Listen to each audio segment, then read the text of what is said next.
இருக்கும்போது, நம்ம ஆண்டவர் நம்ம அம்மாவோட வயித்துல இருக்கும்போது அவரோட கண்ணு நம்மளை பார்த்துச்சான். ஹல்லேலூயா. அப்போ உன்னை உள்ளங்கையில வைத்திருக்க ஆண்டவர் உன்னை ஒரு நோக்கம் இல்லாம இந்த உலகத்துல உருவாக்கி இருக்கவே மாட்டார்.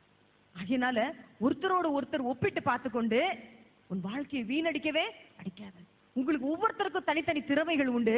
ஒருத்தரை பார்த்து ஒருத்தர் பார்த்துக்கிட்டு பொறாமை கொள்ளவே தேவையே இல்லை.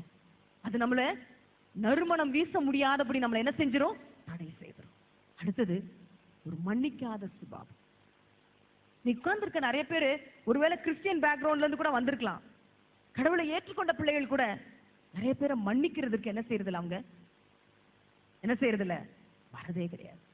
மன்னிப்புன்றது ஆண்டவர் நமக்கு கொடுத்தது. அதை நம்ம மத்தவங்களுக்கு கொடுக்கறதுக்கு நம்ம என்ன செய்யறோம்? யோசிச்சுட்டே வரோம். பைபிள்ல போட்டிருக்கு, உங்க தப்புதங்களை மன்னிக்கணும்னு சொன்னா நீங்க அவங்க